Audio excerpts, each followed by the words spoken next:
Nate, how fast can you change that tire in this rain? 6 minutes, maybe. He doesn't have 6 minutes. He doesn't have 6 minutes. A blown tire, a dead phone. A man in a $1,000 coat collapsed on wet pavement. Please, my heart. I need a hospital. The tire. I couldn't. Sir, look at me. Look at me. Look at me. I'm Solomon. We're gonna get you there. 3 brothers. Broke. Exhausted. A shift that paid $85 between them. And a stranger dying on a road nobody else stopped on. Solomon gripped the old man's trembling hand. You got 4 minutes, Nate, not 5. 4. He had no idea who was dying in his hands. And what came next? None of them were ready for it. God, but why did he stop? To get that, you need to hear where this man was coming from. But to understand why Solomon stopped that night, why he didn't just call 911 and keep driving like everyone else, you have to understand what he was already carrying. Let's rewind. 12 hours earlier, 6 in the morning, Prospect Avenue, a block that's been tired for a long time, but never quite gave up. Solomon Taylor unlocked the front door of Taylor & Sons Auto Body the same way he did every single day, with a key that stuck, a shoulder shove, and a prayer that the lights would turn on. They did. Barely. The fluorescents buzzed and flickered like they were thinking about it. The shop was a cinder block garage on the corner. 2 hydraulic lifts. One hadn't worked in over a year. A boombox on the counter playing old R&B, same station his father used to play. Hand-painted sign out front. The letter S in Sons had faded so bad you could barely read it anymore. This place was built by Curtis Taylor Sr., Solomon's father. He died 4 years ago. Complications after a stroke. He was 58. Went to bed one night with a headache. Never woke up the same. Their mother, Lorraine, had passed 2 years before that. Cancer. Slow. Cruel. The kind that lets you watch. So by the time Solomon was 28 years old, he was an orphan, raising his 2 younger brothers with nothing but a crumbling garage and a promise he made at his father's grave. I'll keep us together. I'll keep the shop alive. He was failing at one of those, and he knew it. The electric bill was 2 months overdue. There was a yellow final notice taped to the register. Solomon had flipped it face down so his brothers wouldn't see. The landlord had called 3 times this week. Solomon deleted every voicemail without listening. Not because he didn't care, because he already knew what they said. He did the books every night on a folding chair in the back office. No computer, that died months ago. Just a calculator, a pencil, and a yellow legal pad full of numbers that never added up. Now let me tell you about his brothers. Nathaniel, Nate, 28. The middle one. Loud. Funny. The kind of guy who could walk into a room full of strangers and have everyone laughing in 2 minutes. But Nate was also a genius with engines. He could diagnose a car by sound alone. Pop the hood, close his eyes, listen, and tell you exactly what was wrong. That gift came straight from Curtis Sr. Nate had a chipped front tooth he couldn't afford to fix. He had sleep apnea that he managed with a second-hand CPAP machine held together with electrical tape.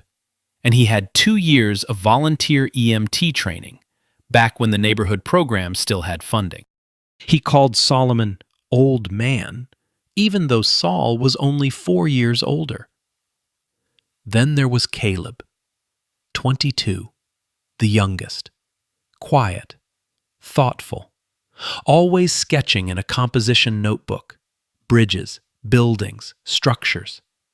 The kid saw the world in blueprints. 2 years ago, Caleb got accepted into a state university engineering program. Full acceptance.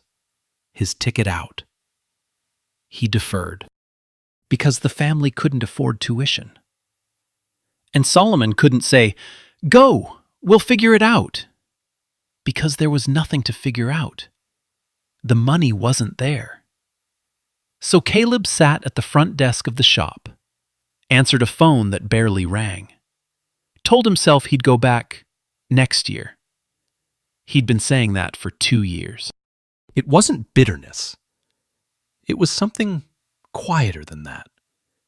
A slow ache in the chest that got a little heavier every month. The feeling of watching your dreams sit on a shelf and collect dust, and pretending you're okay with it. That evening, the three of them sat in the shop eating gas station sandwiches for dinner, turkey and cheese still in the plastic. Nate made a joke about the bread being so stale it could patch a tire. Caleb laughed. Really laughed. The kind where his shoulders shook. Solomon watched them. He smiled. But his eyes didn't, because in his back pocket was today's total. $85. 1 oil change. 1 tire rotation. That was it. Rent was $1,400. They were $900 short. Again. Outside the shop, Prospect Avenue was doing what it always did, holding on. The barber shop 2 doors down still had its spinning pole, even though it stuck every 3rd rotation. Pastor Reggie Coleman's church sat on the corner, white paint peeling, but the doors always open. There was a laundromat, a dollar store, and a whole lot of porches where people still waved at each other. Brenda Foster, 80 years old, lived 3 houses from the Taylors, still brought sweet potato pie every Sunday. She'd promised Lorraine she'd look after those boys. And Brenda Foster did not break promises. But the neighborhood was changing. New fences were going up around empty lots. A real estate company had been buying properties. 2 families on the block had already sold and moved. There were rumors a developer wanted to tear down the whole row for luxury townhomes. Solomon didn't talk about it. But you could feel the squeeze. The bills, the shop, the vanishing neighbors, everything closing in, slow and steady, like walls in a room that keeps getting smaller. 9 p.m. They locked up, climbed into their father's old pickup, a 2004 Ford F-150, rust creeping up the wheel wells. But the engine ran clean. Nate made sure of that. He said letting that truck die would be like letting their father die twice. Solomon drove. Nate rode shotgun. Caleb sat in the back, sketchbook on his lap, headphones in. Then the rain started. Not a drizzle, not a shower. A wall of water that came down so hard the wipers couldn't keep up. The road ahead disappeared into black and blur. Solomon leaned forward, squinting through the windshield. 10 minutes from home. 10 minutes from another night of pretending everything was fine. But the universe had other plans for the Taylor brothers tonight.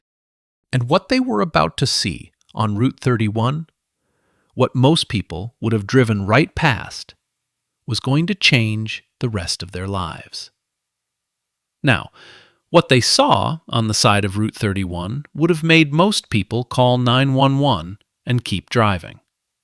Solomon killed the engine. The headlights cut through the rain and lit up the shoulder. A silver sedan, sleek, expensive-looking, the kind of car none of the brothers had ever worked on, sat crooked on the gravel, tilted hard to the right. The rear tire wasn't just flat, it was shredded, blown apart. The rim had dug into the road like a knife in wet clay. Hazard lights blinked through the downpour. Weak, orange, getting slower. But that's not what made Solomon hit the brakes. The driver's door was wide open, The dome light spilled out into the rain like a wound. And on the ground, right there on the wet pavement beside the car, a man was lying on his side. Old, white, late 60s, dark wool overcoat soaked through. One hand clutching his chest, the other gripping a phone. Screen still glowing. A 911 call that never connected. No signal. No help. No one coming. He wasn't moving. Nate saw it first. Sol, is that... Solomon was already out of the truck. He ran through the rain, dropped to his knees beside the man, water soaking through his jeans instantly. Didn't care. Sir! Sir, can you hear me? The man's eyes opened, glassy, unfocused. His face was gray, not pale, gray, like something underneath the skin had gone wrong. Sweat beaded across his forehead, mixing with the rain. His lips had no color. He tried to speak. His voice came out in pieces. My chest started while I was driving. Pulled over. Tire blew. Tried to call. He held up the phone. The screen showed 4 failed 911 attempts. No signal bars. Nothing. I can't breathe. Please, I need a hospital. Solomon grabbed his wrist, not to comfort him, to check his pulse. It was fast, irregular, jumping around like a broken clock. He looked back at the truck. Nate and Caleb were already running toward him. Nate dropped down next to Solomon. 2 years of volunteer EMT training kicked in before he even thought about it. He put 2 fingers on the man's neck, watched his breathing pattern, checked his pupils with the flashlight from his back pocket. Then he looked at Solomon, and Solomon had never seen that expression on his brother's face before. Sol. Nate's voice was low, steady, but underneath it, urgency like a live wire. This man is having a heart attack. Right now. Not maybe, not soon. Right now. The rain hammered down. Thunder cracked so close the ground vibrated beneath their knees. Solomon looked at the sedan, shredded tire, rim buried in gravel. That car wasn't going anywhere. He looked at their pickup. The F-150 could make it to Mercy General in 12, maybe 15 minutes. But the truck bed was open. The cabin seats were torn. The suspension was shot. Every pothole would be an earthquake. Nate read his mind. We can't just throw him in the truck, Sol. The ride alone could...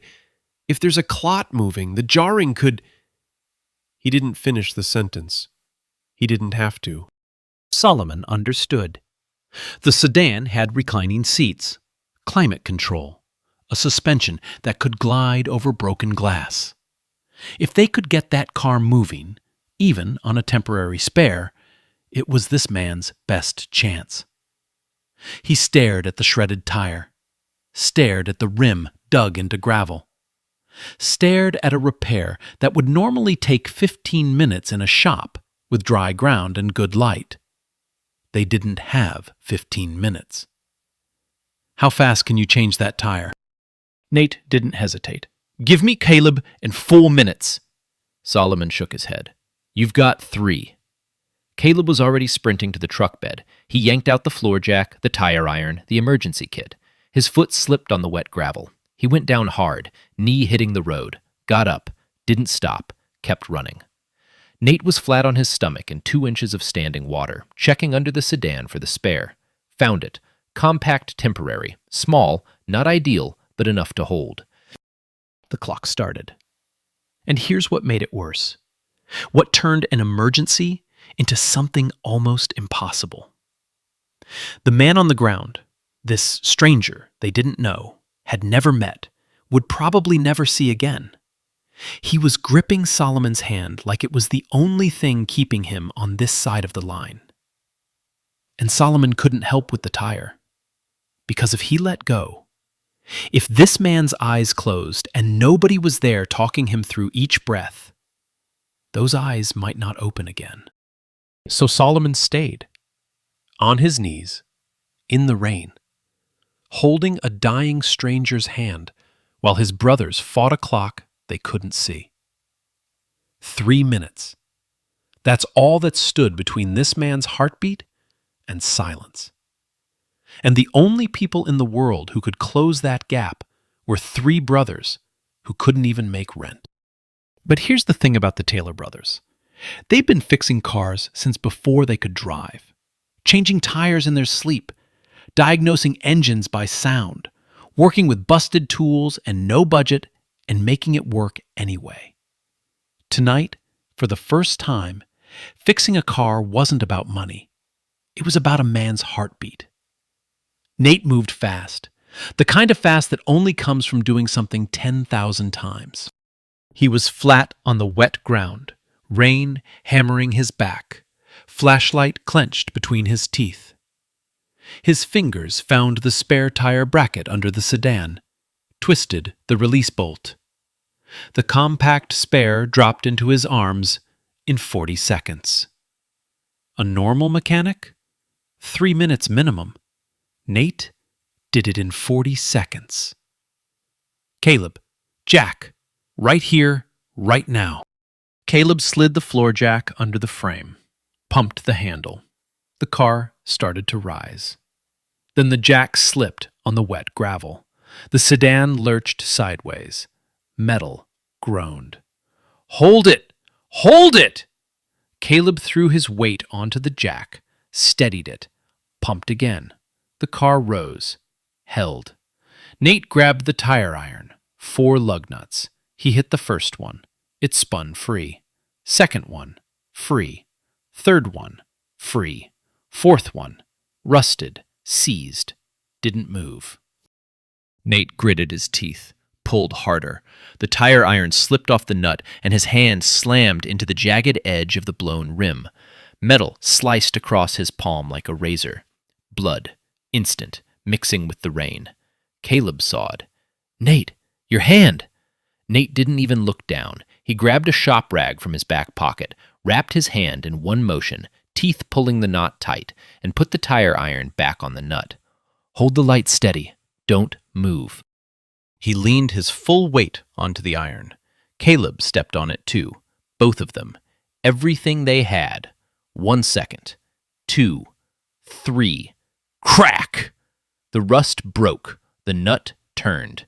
Nate's exhale came out like he'd been underwater for a minute. He ripped the blown tire off, slammed the spare on, threaded all 4 nuts by hand, then torqued them with the iron. 1, 2, 3, 4. Lowered the jack, kicked the tire with his boot. Solid. He checked his phone. 3 minutes, 52 seconds. Under 4.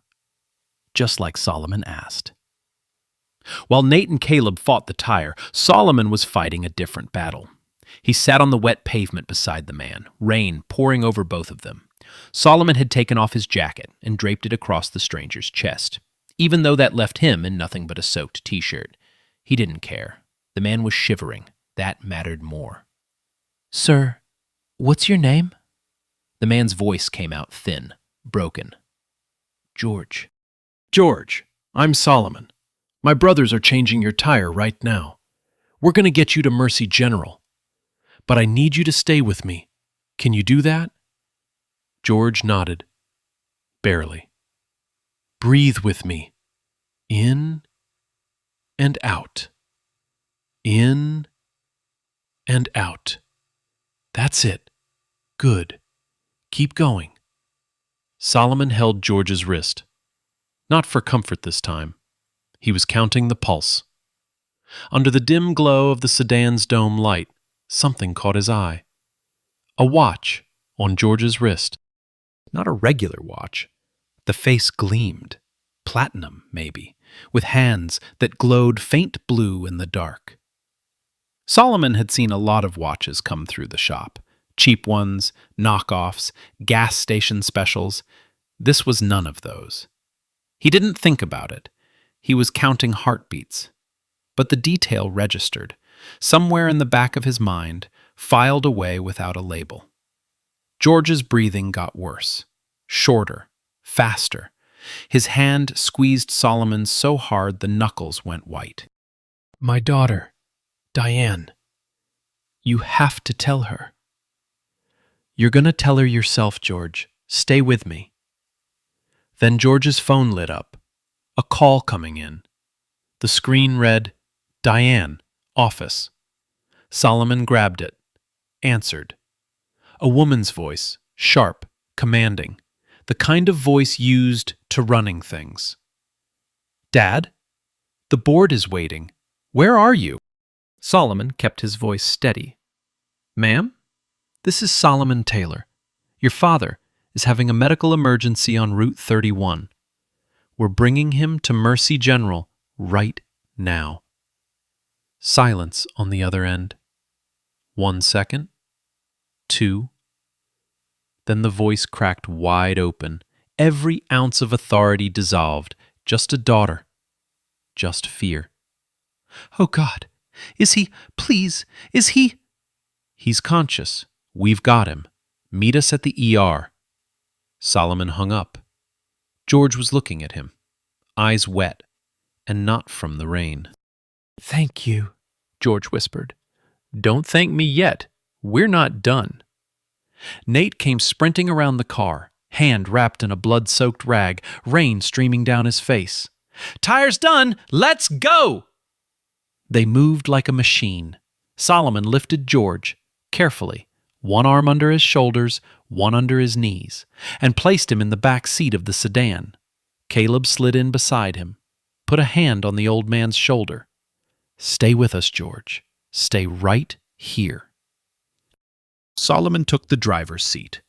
His hands gripped leather, real leather, soft, nothing like anything he'd ever touched. He turned the key.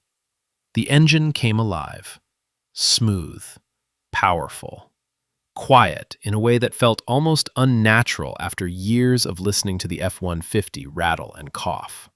He didn't notice any of it. He was already moving. Nate jumped in the pickup, headlights on full, following right behind.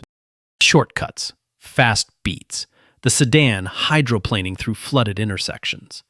Solomon pushing 60, 70, 80 on a wet road, hands locked on the wheel, eyes locked forward. Red light. He laid on the horn, blew through it. Another red, same thing. Behind him, Nate in the pickup, matching every move. Caleb in the back seat. Holding George's hand, George's grip was getting weaker. "Almost there, George. 2 more minutes. Stay with me." George's eyes were half closed. His breathing was shallow. But he nodded. Solomon grabbed his phone with one hand, called 911. "Male, late 60s, chest pain, left side, over 60 minutes, ST elevation possible.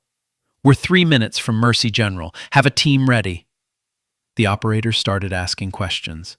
Solomon hung up. No time. Mercy General, the ER entrance. Solomon braked hard.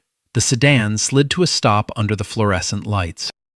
Nurses were already outside. Solomon's call had worked. A gurney, an oxygen mask, hands everywhere. They lifted George out. Mask went on, monitors clipped to his fingers. The gurney started rolling. And right before he disappeared through those doors, George reached out, found Solomon's wrist, squeezed, weak, trembling, but deliberate. Then his hand fell away. The doors closed. The 3 brothers stood in the ER parking lot. Rain still falling, soaked to the bone, mud on their boots. Nate's hand dripping blood through the rag. A nurse came out, looked at them. "Are you family?" Solomon shook his head. "No, ma'am, we just found him on the road." She stared at them for a long moment. 3 drenched, exhausted young men who'd brought in a dying stranger and asked for nothing. "He's lucky you stopped," she said quietly. "The doctor said another 15 minutes and we'd be having a very different conversation." 15 minutes. Nate changed the tire in 4. Solomon drove in 10. The margin, the space between life and death, was 1 minute, 60 seconds. George Elliston was alive because 3 brothers who couldn't afford electricity decided that a stranger's heartbeat was worth more than staying dry. Solomon sank into a plastic chair in the waiting room. His clothes dripped onto the linoleum. He leaned his head back and closed his eyes. Nate sat beside him, flexing his cut hand, saying nothing. Caleb opened his sketchbook. The edges were damp. The pencil lines of his bridge drawing had started to blur. He stared at it. This dream that was slowly dissolving, just like the graphite on wet paper. And none of them knew, not even a little bit, what was coming next. An hour later, a woman walked into that waiting room, and the way she carried herself told Solomon this wasn't just some man's daughter. But what he didn't know yet was just how right that feeling was. 90 minutes they sat there, plastic chairs, fluorescent lights, the smell of antiseptic and wet clothes. Nobody talked much. Nate stared at the ceiling. Caleb stared at his sketchbook. Solomon ran the math in his head. Not hospital math. Rent math. Then the doctor came out. Short woman. Glasses. Clipboard. "Are you the 3 who brought him in?" Solomon stood. "Yes, ma'am." She told them straight. George had suffered an acute ST elevation myocardial infarction, blood clot in the left coronary artery, stent placed, stable now. Then she paused, took off her glasses. "If you had arrived 15 minutes later, even 10, we wouldn't have saved enough heart muscle. The outcome would have been very different." She put her glasses back on. "Whatever you did out there tonight, that's the reason he's alive." Solomon exhaled, long, slow, like he'd been holding his breath since Route 31. Nate cracked his knuckles. Caleb blinked hard. 3 times. 4. 20 minutes later, she walked in.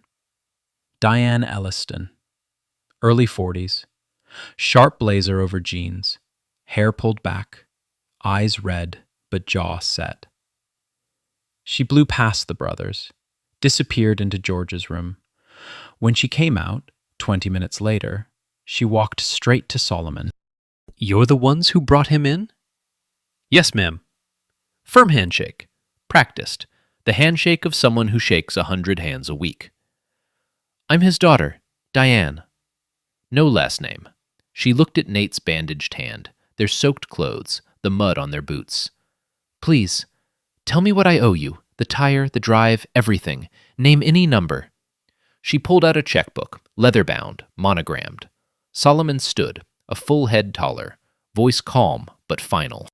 "Ma'am, you don't owe us anything. We saw someone who needed help. That's all." Diane shook her head, started writing. Solomon placed his hand on the checkbook, not touching hers, just blocking the pen. "Our father raised us a certain way. He said you don't put a price on doing the right thing. We're not starting now." Diane held his gaze. Something moved behind her eyes, surprise or maybe recognition. She tore the check, put the book away.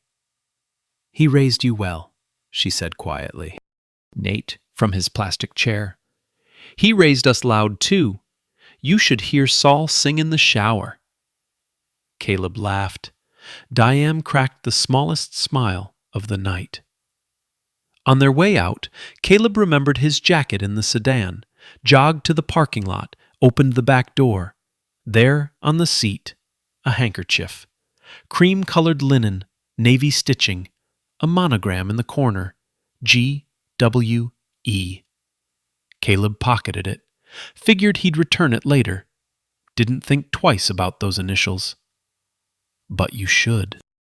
The drive home was quiet. Rain had stopped.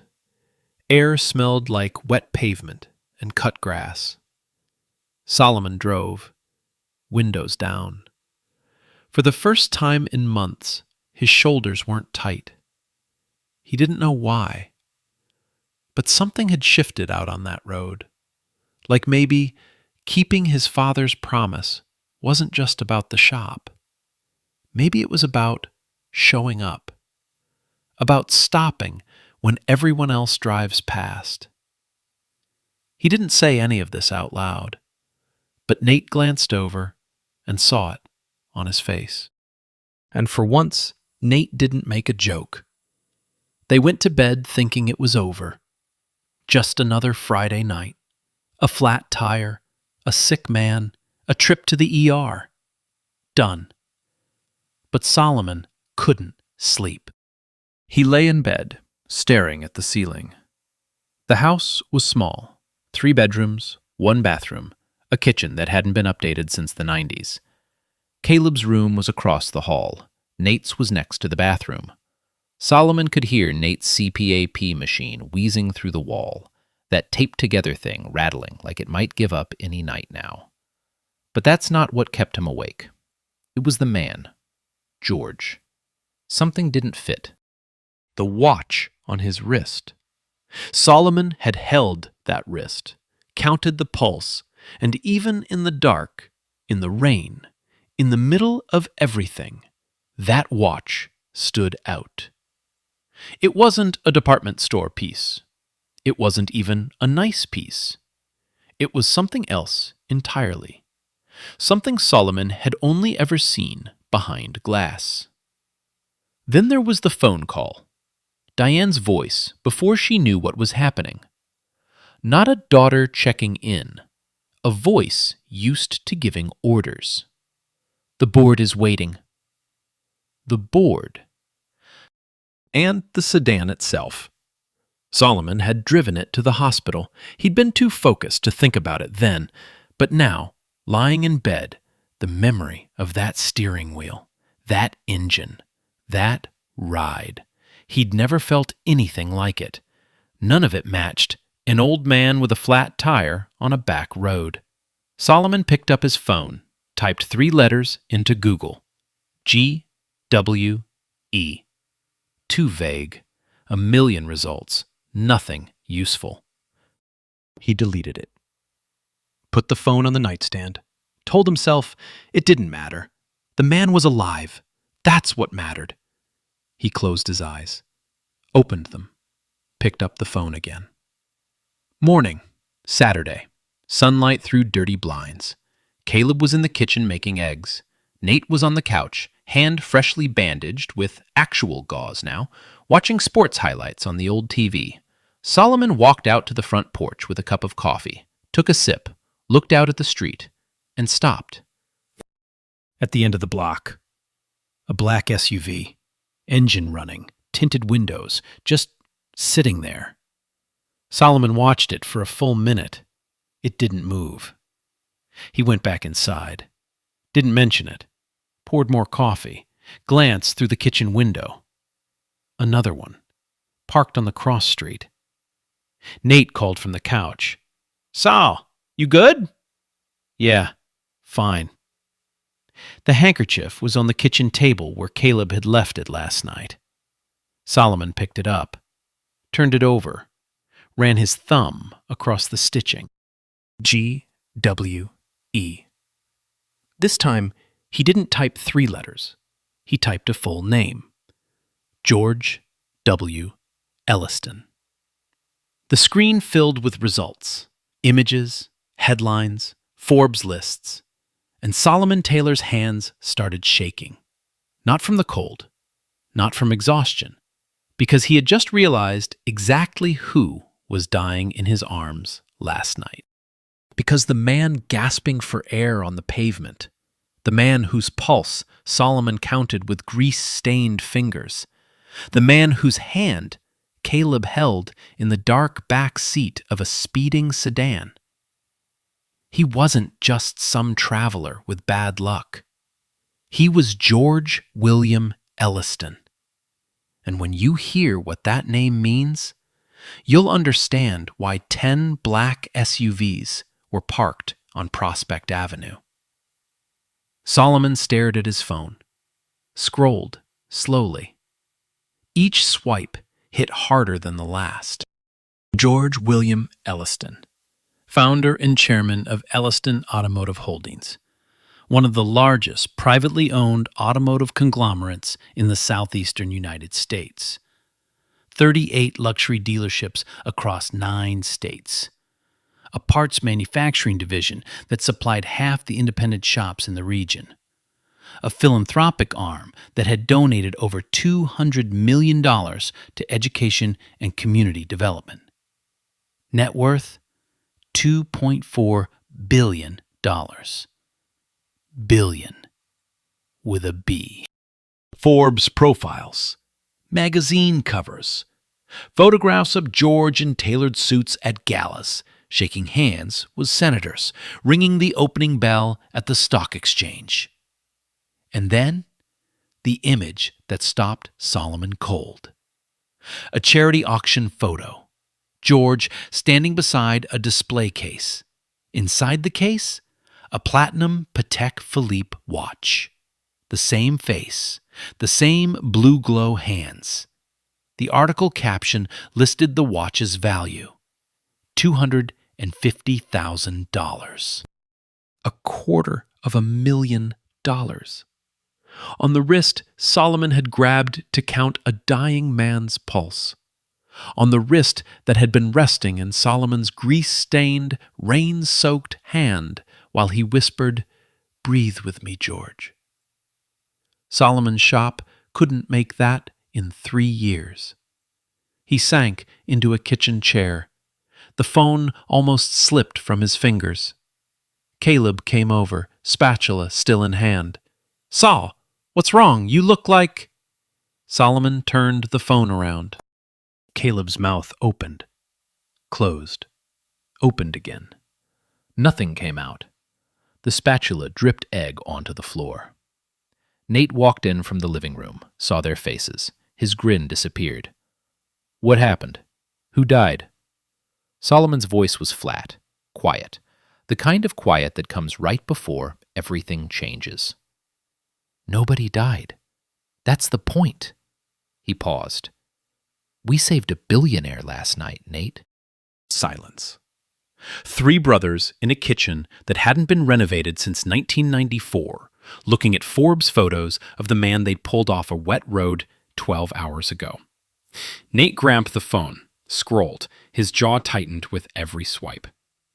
Elliston Automotive, 38 dealerships, $2.4 billion. Sol, this man owns more car dealerships than we've had customers this month. He set the phone down, looked at his bandaged hand. The hand he'd sliced open, changing a tire for a man who could have bought the entire hospital they drove him to. "I changed a billionaire's tire with a $5 shop rag on my hand." Nobody laughed. It wasn't funny. It was something else. Something none of them had a word for. Now let me take you back, because every clue was there, every single one. The watch. Remember, Solomon grabbed George's wrist to check his pulse. The dome light caught something. Platinum face, blue glow hands. Solomon filed it away without thinking. That was a Patek Philippe worth $250,000.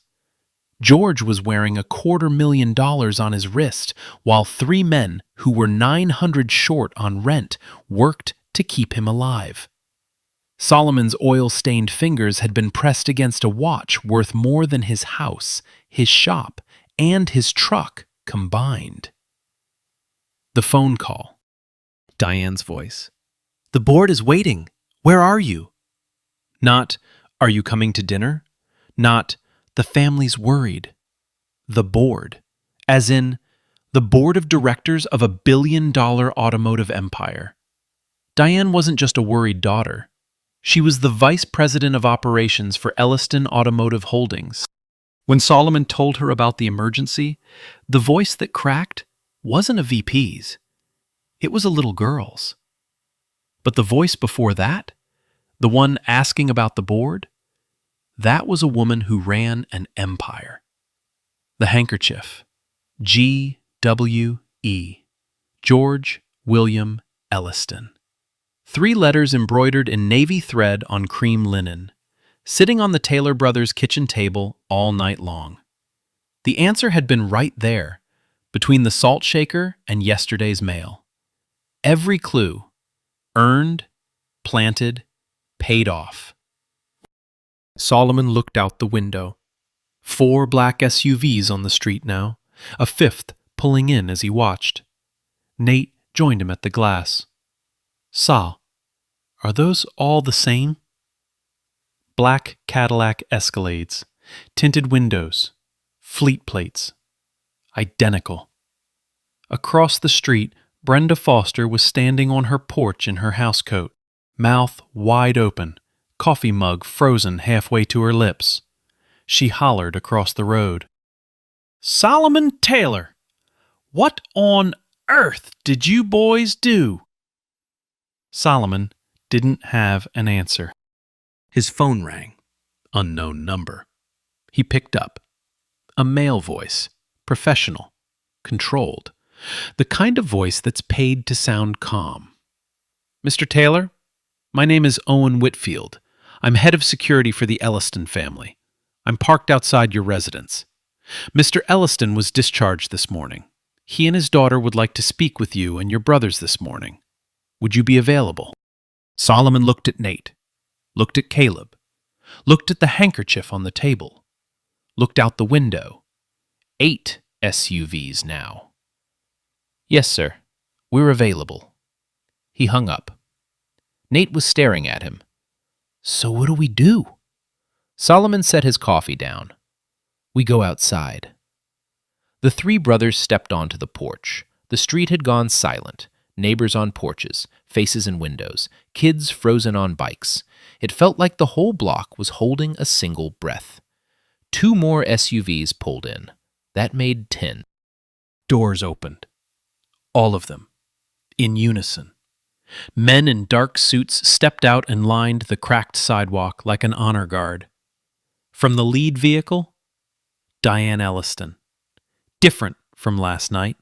Fitted coat, heels, hair pulled back sharp, full corporate. Behind her, assisted by a tall man in a dark suit, Owen Whitfield. George Elliston stepped out. Fragile, but upright. Pressed shirt, slacks. A small bruise on his left arm from the IV line. He moved slowly, but he moved on his own. George walked up the cracked concrete path toward the Taylor brothers' porch.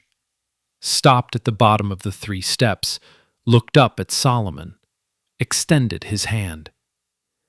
Young man, I believe we never had a proper introduction. He paused. And I owe you a great deal more than that.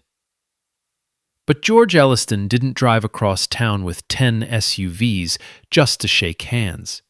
He came with a folder. And what was inside that folder would change everything. Not just for the Taylor brothers, but for every family on Prospect Avenue. George didn't ask to come inside. He sat on the porch steps, right there on the cracked concrete where Solomon drank coffee every morning, where Caleb sketched bridges, where Nate fell asleep after 14-hour shifts with his boots still on. He sat where the brothers sat. Diane stood behind him, leather portfolio in her arms. George spoke plainly. No polish, no corporate voice. Just an old man talking to 3 young men who'd kept him alive. The clot was in my left coronary artery. The doctors told me, 15 minutes later, even 10, the damage would have been irreversible. He paused. You didn't give me 15 minutes.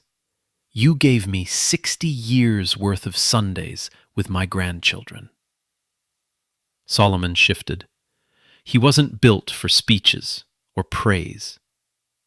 Then George told them something that changed the air. After you left, I asked the nurse your names. She didn't know. I asked the front desk. 3 young men carried me in and refused to leave any information. No names, no phone numbers, nothing. He shook his head. In my world, Mr. Taylor, everyone wants something. A handshake comes with a contract. A favor comes with a phone call 6 months later. Your brothers changed my tire with a blood-soaked rag. You drove my car like an ambulance. Your youngest held my hand so I wouldn't die alone. And then you vanished. He looked at Solomon. Do you have any idea how rare that is? Solomon stared at his boots. We just did what our father would have done. George nodded slowly. Then your father was an extraordinary man, and I wish I could have shaken his hand. Diane stepped forward, opened the portfolio. George straightened, and when he spoke again, the frail old man was gone. This was the chairman, the builder. This is not charity. I don't do charity. I do investments. And the 3 of you are the best investment I've seen in 40 years. First, Taylor & Sons. Elliston Automotive would fully fund the renovation and equipment upgrade. New lifts, 4 of them, diagnostic systems, customer lounge, LED lighting, signage, climate control, plus a fleet service contract. Taylor & Sons would become an authorized Elliston service center with guaranteed steady work. Investment? $600,000. Full ownership stays with the brothers. Their shop, their name, their decisions. Your father built something on this corner. I'm not here to take it. I'm here to make sure it's still standing 50 years from now. Second, Caleb. George turned to the youngest brother. I'm told you got into an engineering program and deferred. Caleb went still. He hadn't told George that. Solomon must have mentioned it during those long minutes in the ER. The Elliston Foundation will fund your complete education. Tuition, books, housing, living stipend. Any university in the country. No strings. George paused. You held a dying man's hand in the back of a car doing 80 in the rain. The least I can do is make sure you build those bridges you keep drawing. Third, Prospect Avenue. This was the one nobody expected. A $500,000 Prospect Avenue Revitalization Fund. Grants for small businesses. Home repair assistance. A youth apprenticeship program run through the new Taylor & Sons Center. Managed by a local board. Not Elliston's people. The community decides. I've watched developers gut neighborhoods like this one. Buy everything, tear it down, push people out. George shook his head. That's not building. That's erasing. This fund makes sure the people who built this block get to stay on it. Silence. Caleb broke first, turned away, fist against his mouth, shoulders shaking. Nate stepped behind him, hand on the back of his neck. Didn't say a word, just held on. Nate's eyes were wet, but that grin, that unbreakable Nate grin, crept across his face. So, does the new shop get a C?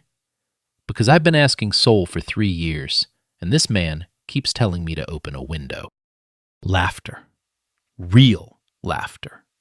The kind that cracks open a moment so heavy it needs somewhere to go. George laughed, then winced, hand against his ribs. Diane smiled, a full one this time.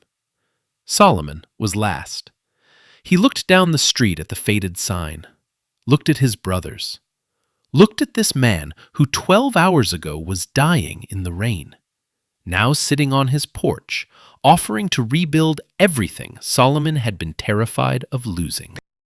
Mr. Elliston, his voice was thick.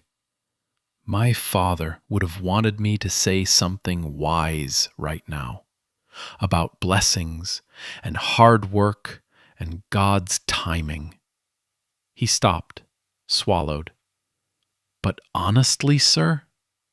His voice cracked, just once, just enough. I'm just glad we stopped. George reached up from the step, took Solomon's hand in both of his. So am I, son. So am I. Now, if the story ended right there, with 3 brothers and a billionaire shaking hands on a porch, that would have been enough. But it didn't end there, not even close. The renovation started 3 weeks later. Construction trucks, crews, and hard hats. The old Taylor & Sons sign came down on a Monday morning. Solomon stood on the sidewalk and watched them lower it, held it in his hands for a long time. Didn't throw it away. Carried it inside and leaned it against the back wall of the office. The shop got gutted. Cracked concrete replaced with sealed industrial flooring, 4 brand new hydraulic lifts, diagnostic computer stations, LED bay lighting, a customer waiting area with leather chairs, a coffee machine, and a flat screen, and air conditioning. Nate walked in the day they turned it on, stood in the middle of the bay, closed his eyes, spread his arms. Soul, bury me under lift number 3. I'm never leaving. But the brothers didn't just watch the rebuild. Solomon laid floor tile himself. Caleb painted walls on weekends. Nate calibrated every piece of equipment, wouldn't let anyone else touch the alignment rack. And when the new sign went up, Caleb painted it by hand. Not because they couldn't afford a professional one, because it mattered. Taylor & Sons Auto Body, established by Curtis Taylor Sr., an authorized Elliston service partner. Their father's name, first, biggest, above everything else.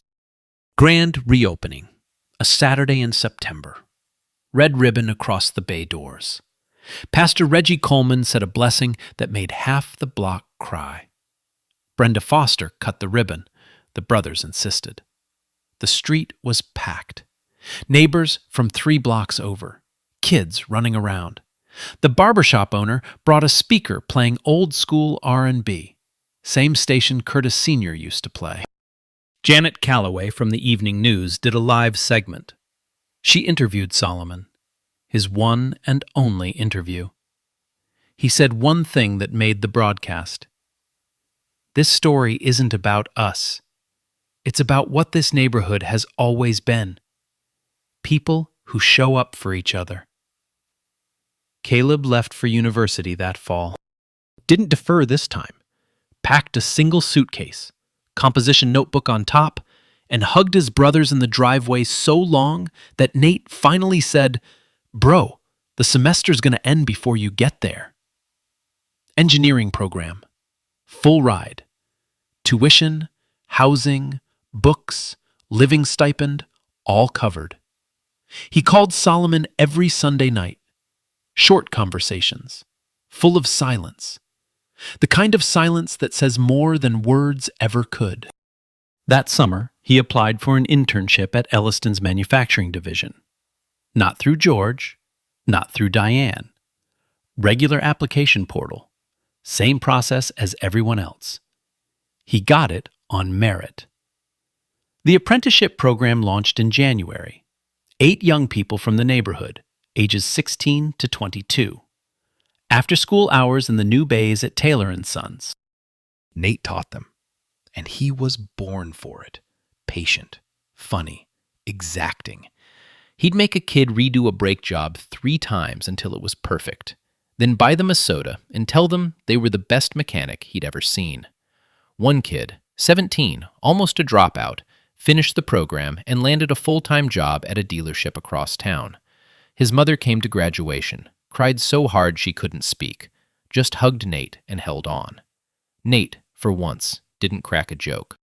Prospect Avenue came back to life. 3 businesses received grants from the Revitalization Fund. The barber shop got new chairs and hired a second barber. A woman named Gloria opened a bakery in the empty storefront. Pastor Coleman's church got its first new roof in 30 years. The developer who'd been buying properties slowed down, then stopped. The neighborhood wasn't dying anymore. It was being rebuilt from the inside by the people who lived there. Families stayed. That was the whole point. The story went local, then national, shared hundreds of thousands of times. George Elliston released one public statement, called the Taylor brothers a reminder that character is the only currency that doesn't depreciate. Solomon declined every interview after Calloway's, every podcast, every talk show. He went back to the shop, opened at 6, closed at 9, same as always. But nothing was the same. And everyone on Prospect Avenue knew it. But the part that stays with me, the part I keep coming back to, didn't happen on camera.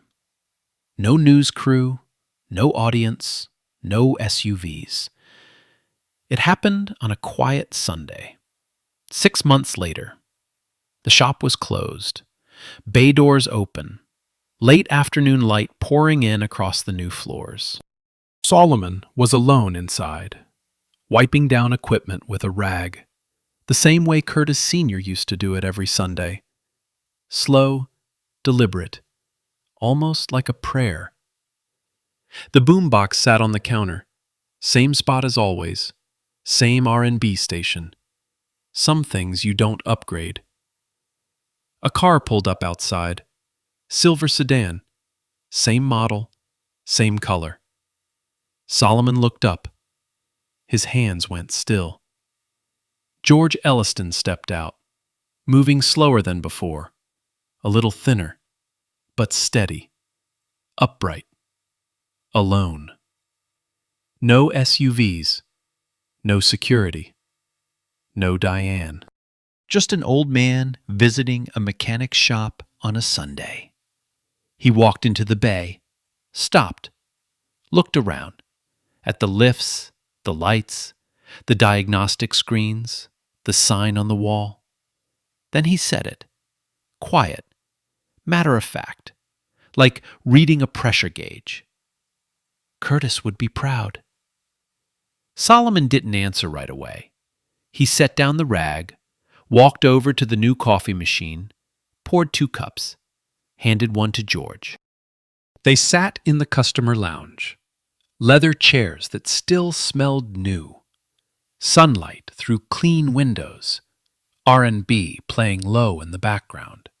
2 men from different worlds, drinking coffee on a Sunday in a mechanic's shop. After a while, Solomon reached into his pocket. The handkerchief, cream-colored linen, navy stitching, GWE. He'd been carrying it for 6 months, always meaning to return it, always forgetting. Or maybe not forgetting. Maybe just not ready to let go of the thing that connected that night to this moment. He set it on the table between them. George picked it up, ran his thumb over the monogram, slowly. The way you touch something that holds a person you've lost. My wife gave me this. She passed 8 years ago. He folded it carefully, put it in his jacket pocket, close to his chest. Thank you for keeping it safe. Silence. But not the empty kind. The kind that's full of everything that doesn't need saying. George finished his coffee, stood up, shook Solomon's hand at the bay door. As he walked to his car, another vehicle pulled into the service lane. A young woman, early 20s, flat tire, looking overwhelmed. George glanced back at Solomon. Solomon was already walking toward her, rag in hand. Same posture as that night. Same steady hands. George smiled, small, knowing, got in his car, and drove away. The young woman looked up at Solomon, nervous. "I'm sorry, I don't know if you're open." "We're always open." He knelt beside the tire, sun on his back, the sign above him catching the light. Taylor and Sons. Some people wait their whole lives for a miracle. The Taylor brothers didn't wait. They drove into a storm and made one. For a stranger, for their family, and for a neighborhood that refused to disappear. And that's the story. 3 brothers, a blown tire, a stranger dying in the rain, and a decision that took less than a second, but changed everything. No hesitation, no calculation, no "what's in it for me?" Just 3 men who stopped